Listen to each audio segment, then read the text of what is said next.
Hey everybody, this is Casey Parker, and you're hanging out with me on another Wednesday here on the Wall to Wall Country Show.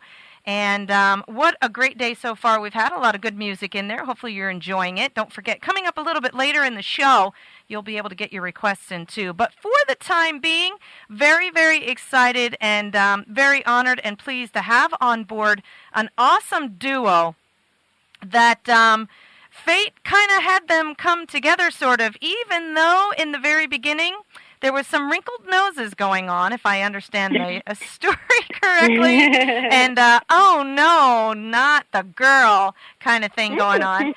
So let's please make welcome my guests for today, the duo of striking matches, Sarah Zimmerman and Justin Davis. Hi, guys.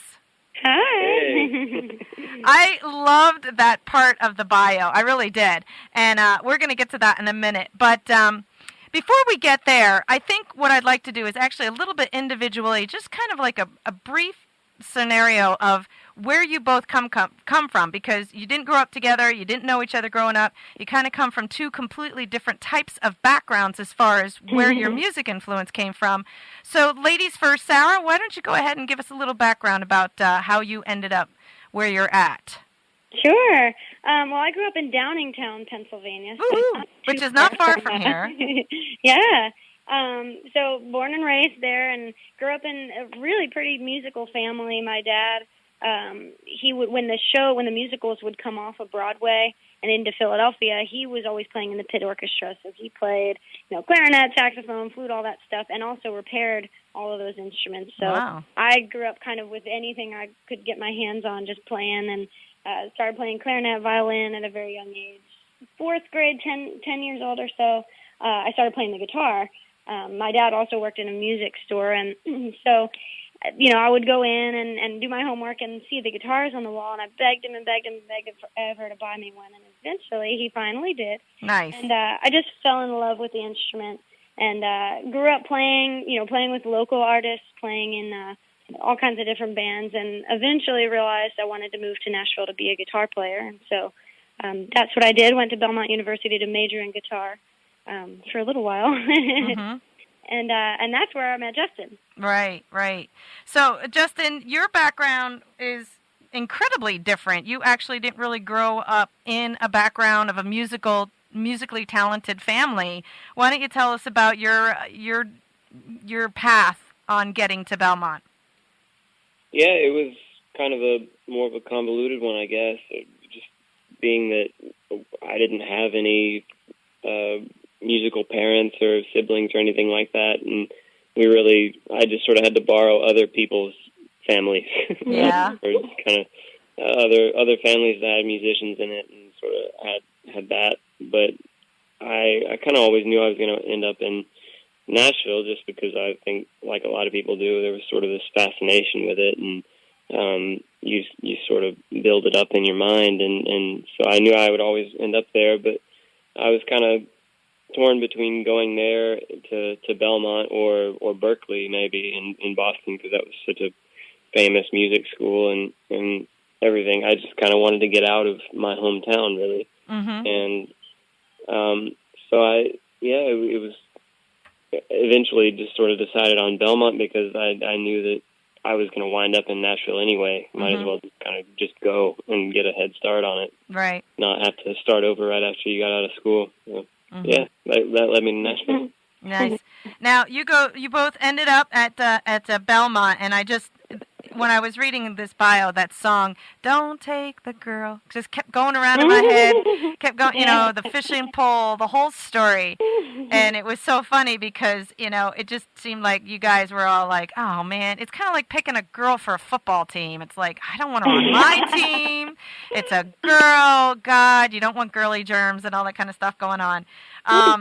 So I just think that's a funny story, Justin, and I'd like to hear it from your perspective of just exactly how you kind of ended up with the better deal, out of all those guys, right?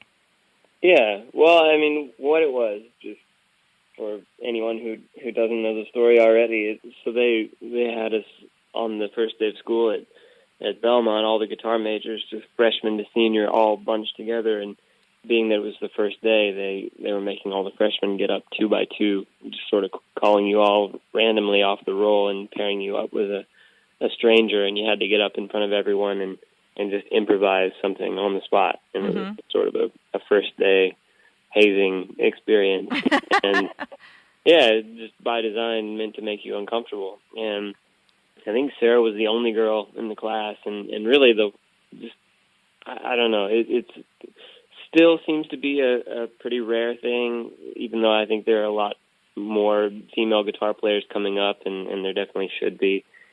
None of us at that time had seen a girl guitar player, that was any good. And so I think that was just talking amongst ourselves, just being guys, just, well, as long as we don't get paired up with the girl, we should probably be okay. And that was just kind of, it was just sort of like the kickball team mentality, like the girl, getting picked last thing. And so they picked me after we were watching guys go up and kind of crash and burn, and it was a terrible situation to be put in.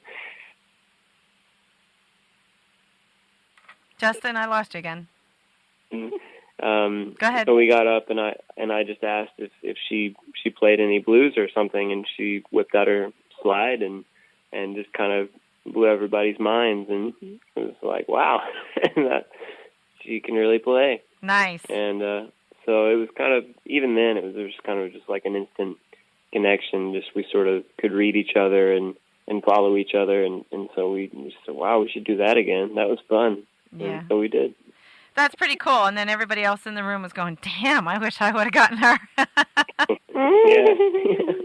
So that I love that story. I think that's great. And I think I just think it's kind of one of those things that you don't hear every day. Most of the time, people get asked into bands, and whatever the circumstances, it's not quite as kind of like thrown together as an impromptu or something like that. It's more planned. So I think that's pretty cool, and I love the story. So, but at that, most everything has been pretty organic with us, and that's because I think we never really moved to Nashville with the intention of starting a band or being artists or anything. So it really was just this sort of twist of fate thing that kind of brought us to it, and that's sort of been the case over and over again. Yeah, and it's working for you. I mean, obviously, you guys are doing something right.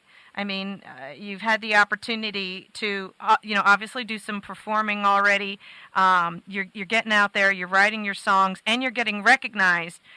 So far as to say that, some of your music has been on the drama series Nashville, and your music's being recorded by some of those artists. I mean, how did that kind of come about? That had to be one of those wow moments of like, really, is this happening? Was it a pinch me moment for you guys? Yeah, absolutely. I mean, just, in seeing the songs that we've had on the show just be sort of reimagined, and then also have a plot line to them, and as a part of a story, as a part of a TV show, has been just really, really cool. So there's kind of no feeling like it, I don't think.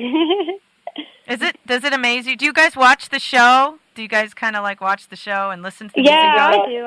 I can't wait. It's supposed to come back then very soon. And I'm very excited. That's awesome. Well, tell us a little bit about your music. You mentioned the word organic. You both are talented in different ways, but you come together and manage to produce some awesome stuff. Tell us a little bit about some of the songs, and then we can work our way towards the EP and the album and all that kind of stuff. But what were some of the first ones that you guys put together and were like, we like this one, this is good? Well, everything that's on the record, we wrote everything, whether it was just the two of us or the two of us and one person. It was all written by us, so all really comes from personal experiences. And the thing I think that's kind of cool about the record is, Justin and I have been a band for about 6 years, and a couple of the songs were very early, and a couple of them were very, at the very end, a week before we were going to go into the studio. And so the songs really span kind of our whole career. And the fact that some of them stuck around really meant something, and we really, we've been playing some of those songs for so long that we felt it was really important to get them on our record, because our fans that knew us just from coming to our shows or watching us on YouTube knew those songs, and so we wanted to make sure that those were on there.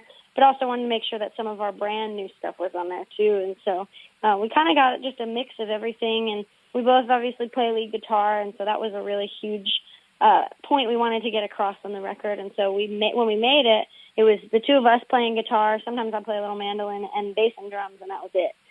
Just to really have our voices and our guitar voices kind of take center stage in the whole thing. So not so overproduced, just nice and clean and straightforward. Exactly. Nice. And the record you're talking about, hon, is Nothing But the Silence. There's 11 songs on that album? Yeah, uh-huh. Okay. Yeah, and you guys wrote all of them? Or yes, co-wrote? we did. Wow. Yeah, yep. Now, the one that we were talking about, off mic was the one Miss Me More, which is your new single that you have out. And that's on the album, the album called Nothing But the Silence. Tell us a little bit about that song. Can you give us a base of that one? And maybe we'll share that one with our listening audience today. Sure, yeah. Yeah, we kind of came up with this tune. Sarah was just sort of messing around on mandolin. She was kind of just jamming, and she played something cool. And I was like, hey, do that again, kind of get into that, and it was just sort of a groove, and we kind of had the concept of writing a very happy sounding sad song. So because we were kind of playing a joke on the crowds when we would play this live, we would kind of play it, and everybody kind of just jams along, grooves along, and you kind of see them smiling, because it's got a very sort of positive, happy sound to it, and to where you'd almost think it's a happy song, and you kind of listen to the lyric, and it's kind of the opposite. And so it was just sort of this kind of funny thing we had rolling, and then we started to really like the song more and more as we would play it, and it just kind of is sort of funny. All right. Well, I think what we'll do is we'll let people kind of give it a good listen and listen to the words, because I think people listen to music and they like the music. Like you said, they like the music or they like the song or whatever. And I think one of the things that enhances it, and I speak to my artists all the time about this, is when they kind of get a background feeling of it and they hear something right from the artist's mouth about the actual tune, and it helps them kind of like almost hear the song again, hear it a little bit differently. Did you find that? Yeah, absolutely. Definitely. I think you when you first listen to a song, you kind of are hearing the melody and maybe the tempo and the feel of it first before you really dive in and kind of get into the lyrical content, because it's difficult to catch all the lyrics the first time around. That's sort of the importance of a chorus, really, is that it repeats it, and so that really kind of drives it in on the first listen. But when you listen to a song over and over again, that's when you really dig in the deeper meaning of it, which is cool. And we're back with band members Sarah Zimmerman and Justin Davis, the duo that got together and created Striking Matches. The first question I have for you guys, before we get into some more of your other music off your album, is what is Striking Matches? I'm sure there's a reason for that. Can you give us a little description of why you guys picked that as your name?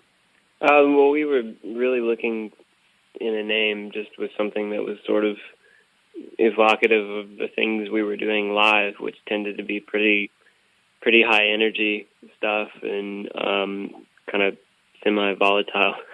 I don't know, like it could kind of come off the rails at any moment, and kind of sometimes does, but just something that really evoked that high energy intensity kind of thing that we were doing live, and Striking Matches was really one of those names, and especially when we kind of first said it, we picking a band name is so difficult. You go through and you really just sort of hate the sound of everything, and as you're going through, and Striking Matches was one that was like, I don't hate that. And then so the more we sort of sat around with it, it was like, yeah, I actually really like that. I really like that. And then it kind of became us the more we tried it on, and it just sort of, I don't know, it sort of represented the more and more we had it, everything we kind of were all about, not just the live stuff, but even just how we came together as a band, just sort of coincidental, and then it was sort of this, I don't know, this thing.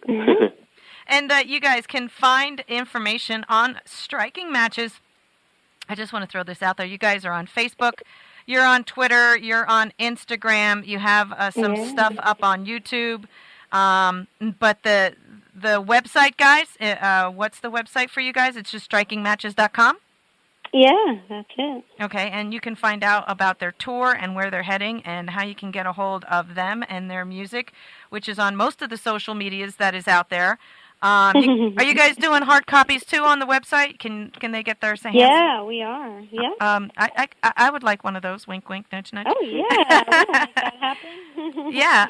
And Definitely, so you got it. but there's a lot of great music on here, and obviously we can't play them all. But one of the other tunes that we were talking about, guys, was "Hanging on a Lie," and that's one of the songs also off the album "Nothing But the Silence." Why don't you tell us a little bit about that one, because that one also sounds like there might be a little bit of a story to it. Yeah. Well, "Hanging on a Lie" was another one actually that I played mandolin on as opposed to guitar. I'm sort of an accidental mandolin player, but it was another one actually that, just like Miss Me More, Justin and I were just sitting around and goofing on the mandolin, and I was playing like a D chord or something major and just kind of goofing off. And he was like, "Hey, hang on a second. Change that to a minor chord." And all of a sudden it had this really kind of neat feel to it and just sort of this spooky sort of groove to it. And we really I think we wrote it in like a day, all but the line, "Don't leave me hanging on a lie." That was the last part of the song. We kind of knew what we wanted the song to be about, but it took us a little longer to figure out, okay, what is this song actually even going to be called? But we ended up just finally getting it and started playing it out live, and it ended up being the second song actually that we had on Nashville on ABC, which is pretty cool. But we still wanted to have our own version out there, and so we ended up recording it ourselves and putting it on the record as well. And that one's getting some radio attention too. I've been hearing it in a bunch of different places, and I know we're airing it here. So that's got to be one of those things. I can't imagine. I just can't imagine what it's like if you're driving down the road and you're listening to the radio, and then all of a sudden your song comes on, and it's you, and you're like, "Hey, that's us." What does that got to feel like? That's got to be pretty cool. It's so cool. It's the first time it happened. We were in Charlotte, North Carolina. And we were just driving downtown, and all of a sudden, I heard just sort of in the background. We were all talking, and I just heard that sound, and I was like, "Wait, everything stopped! We're on the radio." Everybody, quiet! Yeah, shut it up! Was really, really cool. Okay, there you go, guys. "Hanging on a Lie." I love it, love it, love it. Again, that's another one of those great tunes that you're hearing all over the place. It was also on one of the songs that was on the drama series Nashville. So if you are a fan of the show, you've probably heard that tune before on ABC's hit there. Coming off the album, Nothing But the Silence, 11 tunes on it. You can find it on all the social medias. Get your information from their website at strikingmatches.com. Do the social media thing, the Facebook, the Twitter, the Instagram, and all that, all that kind of stuff to get in touch with these guys. So, guys, can you tell me maybe something that's in the works, something that maybe not be completely revealed, a little wink, wink, nudge, nudge of what some of your fans can be looking for in the near future? Well, yeah, definitely. I think the main thing is that we just announced, a few weeks ago, we just have a pretty big tour coming up, both all over the U.S., and we're kind of getting in the middle of that now, and so we're coming all around, and we're coming over to the U.K. as well, which is cool. We're going to be not in Nashville for about 2 months or more, just kind of hitting the road heavily, which is what we love to do. So that's kind of the most obvious thing, and besides that, I think we can neither kind of confirm nor deny, but we really wanted to do a thing where we take some of the songs off of this record that we've just put out and kind of record them in a sort of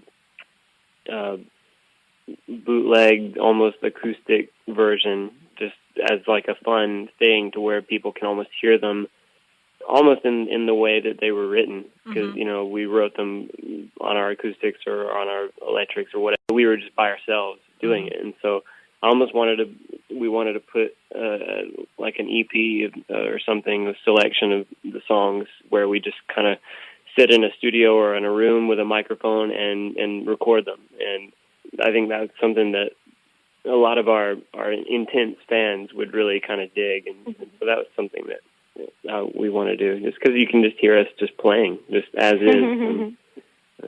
That sounds really like, I mean, like a breakdown version. You know what I mean? Exactly. Yeah. And that's kind of the idea. Yeah. yeah, and you know what? I think more artists, kind of need to think about that concept sometime because I think it's really important to sometimes catch the artists simply as artists. You know what I mean? With not all the big flair and all the big production, and I mean, which is fine. Don't get me wrong, but you can kind of get that personal connection. You can kind of get that one-on-one, and I think fans really enjoy that. They really like that breakdown version of stuff, and I think definitely. There's an element of kind of vulnerability and just sort of it is what it is, and I think a lot of artists that we really love some of their stuff have done it. There's guys like John Mayer even, which is outside the realm of country, but you kind of hear him do some of those recordings sometimes, and just every note that he's playing is him. It's not like you don't wonder if that was actually him or if that was another player or whatever. So that's sort of what we want to give the fans. And I think that's wonderful. Now, I want to let people know that you were just step back for just a second. You were talking about your tour and how you're kind of in the middle of it, and I can see that October 1st, which is right around the corner, you guys are going to be visiting Philadelphia, close to Sarah's hometown there. Wink, wink, nudge, nudge. We're only about an hour and a half from Philadelphia. Just FYI. And, you got a little wiggle room. You don't have to be anywhere else until the 3rd. You want to bop up to the Poconos. Yeah, we need to work on that. But if you want to see these guys local, they're pretty local in Philadelphia on the 1st. They're going to be in Maryland on the 3rd and Ohio on the 5th of October. Those are just the close dates here in the next couple of days. So, I mean, you're gonna be pretty close by if people want to check you out and kind of get a first-hand impression of exactly what you guys can do with all of those great instruments, and of course, your singing and writing capability as well, which is pretty darn awesome in my book. So let's review a little bit, guys. People can find you on the website, which is really simple. It's just strikingmatches.com. Some other places that they can find you guys. Yeah, everywhere. Twitter, Facebook, Instagram, all the music's on iTunes and Amazon and all that good stuff. So, yeah, we've got it all pretty much. Now, are you the guys who kind of do the answering or I know I understand some artists are just crazy busy and they end up kind of like handing social media off to someone, but then I've spoke to other artists who totally like to kind of have that experience. Are you the guys that keep that experience pretty close to heart? Yes, definitely. It's all us. Nice. We have some help just on occasion, but it's all just pretty impersonal stuff. Like if you see the list of tour dates go up or something, that might not be us. But anytime we do a post, any picture, or just kind of where we're at, what we're doing, that's us. And if we respond to you, if you get a response, if you ask us something or just say something, that's definitely us. That's we really like cool. that connection. It's really cool, and it just provides something unique and just something that you can only do today in today's time, and so that's very, very neat. Yeah, I mean, and I think that's one way that people really like to use the social medias, to kind of get that connection. Do you find that you may have a friend on Facebook or a follower on Twitter, and then these people kind of make themselves known when you go to the concerts and say, hey, listen, I'm a huge fan, and we might have had this little conversation on Facebook. Do you find that there's a connection between the people, your fans that are on the social medias, and then the people who come to your shows? Oh, yeah, absolutely. And that's the great thing about, Twitter and Facebook and that stuff, because you can see who those people are, and so then when you meet them, we've had a number of times where we'll have a conversation or whatever on Twitter with somebody, and then we go to the show and we're doing a meet and greet, and we'll be like, oh my God, I recognize you from Twitter, or from Facebook or whatever. And so, and then the more you play, like every time we play over in London, we've got just a number of people that we get to see every time, and we've just sort of become, you can create sort of a relationship from the social media there, and just, they're just good folks, and so it's been fun to just sort of put a person to the Twitter handle. Nice. Look, I just want to touch base on this. You've mentioned it a couple times about being over in London and the UK. Wow, I mean, performing in the United States is one thing, but you guys are getting to be global and you're traveling quite that far and having a following and an audience and doing some performing over there. How did that all come about for you? That happened. We had the opportunity to go over to London for the first time about a year and a half ago, and there's a relatively new festival in London. Actually, now it's in London, Scotland, Oslo, Dublin, and I think a couple of other places. It's called Sea to Sea, which means country to country. Mm-hmm. And so the first time we actually went over with the city of Nashville as sort of ambassadors to the city and got to be a part of a couple of cool things. We were able to do a songwriter round with Martina McBride and a couple of really amazing songwriters, and that just sort of started to build this sort of underground kind of grassroots following, and just through word of mouth, we came back and we were like, we got to go back, and so we booked a show over there. That was in March. We booked a show in June, and it sold out the day of, so we booked a second show, and that sold out, and so we were like, okay, we got to go back again, and so we went back the following fall, and then we went back this spring and got to do a couple festivals and things this summer, and so now we keep going back, and word is traveling, and so it's a whole lot of fun. We'll do, I think, 13 or 14 dates over there this November, and all over the UK up to Glasgow, Scotland, and wow. So yeah, that's totally cool. Oh, I'm jealous, man. I want to go along. Do you got room in your suitcase? Yeah, come on. I'm gonna take you up on that. So here you are, striking matches, kind of met in an interesting manner, ended up clicking and being performing for the last couple years, doing albums, writing your own music, this and that and the other thing. And I have to ask this question, and I know it's kind of like none of my business, but is there a relationship other than business? Or are both of you kind of like on the market? Are you not on the market? I mean, come on, Lizzie, people want to know. I mean, come on. You're the first person to ever ask.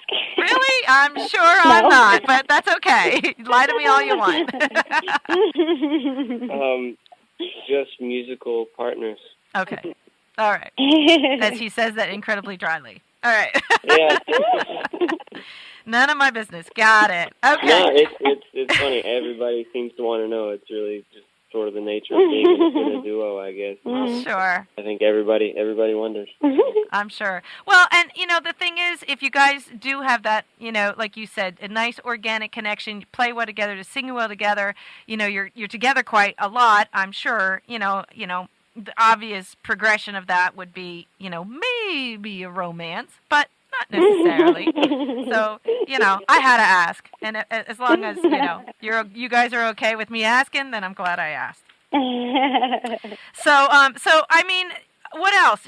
You want to add anything else? You got something else you want your fans to know about? I want to talk a little bit about one more song that I'm going to close out my show with in a minute here. But before I completely forget, anything else? You got something that you want to send out to your listening audience and let people know up here in Pennsylvania what's going on?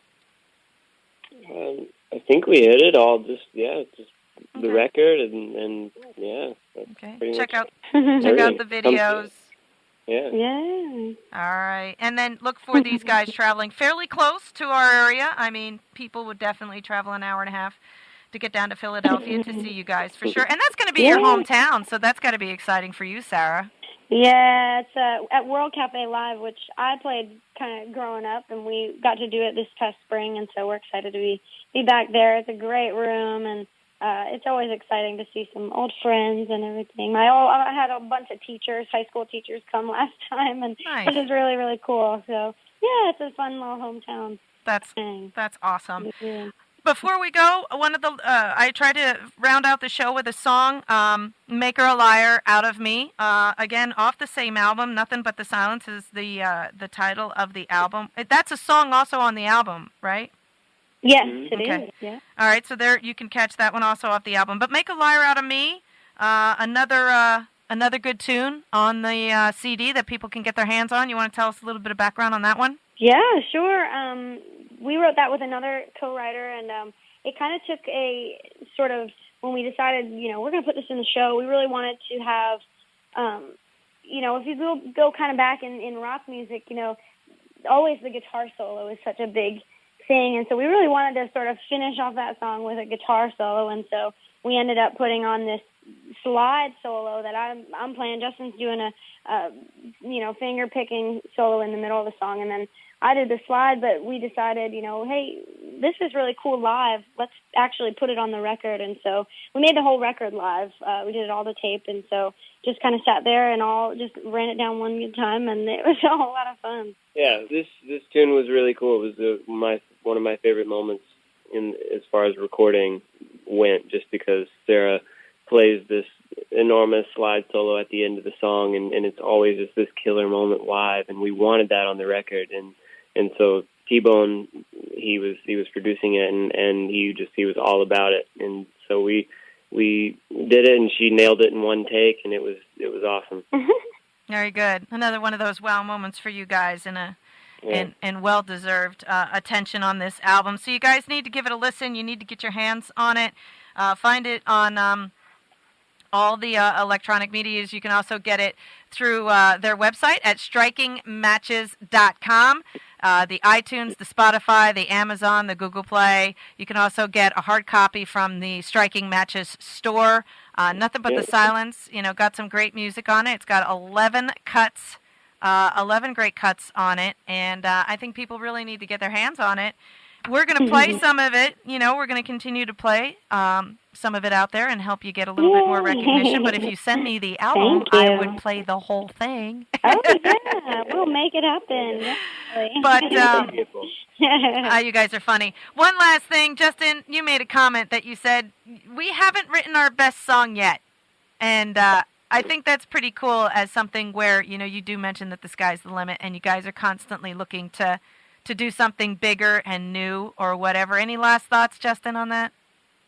Yeah, I think that there's just this sort of inner drive or inner turmoil, if you look at it that way, I guess, just because I think we always feel the need to make ourselves better and just feel that there's a better song within us still. And I think as long as you kind of have that hunger, then we'll keep pressing forward. If the day comes and you don't feel that anymore, you should probably retire. I don't know. So right. It's a good feeling.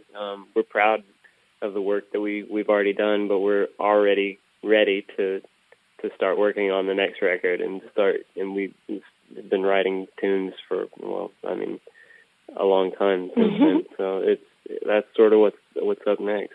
And Sarah, I think you summed it all up when you said, we have more to say and we want to be heard. Well, guys, I'm going to do my best to get you out there and be heard. And looking forward to, if we ever can make the arrangement, the connection to come on up to Penn's Peak Radio. Yeah. You guys are more than welcome in the studio at any point in time. If you're close enough, that would be great. Yeah. But thank you so much for your time. I know you guys are busy and you got things going on, but I really appreciate you taking time out of your day today and talking to me on the Wall to Wall Country Show today. We're going to play that last song, Make a Liar Out of Me, at the end of the show. Remind everybody that they can get your information right off the Wall to Wall Country Show page. And hey, you got something new, you got something exciting going on, you got my number, give me a buzz, and we'll get you back on the air and get people out there so they can hear you guys. Awesome. Thank you so much. All right. Thanks a lot, guys, and we'll talk to you soon, man. Striking Matches right here on Wall to Wall Country. Thanks, guys. Thank you.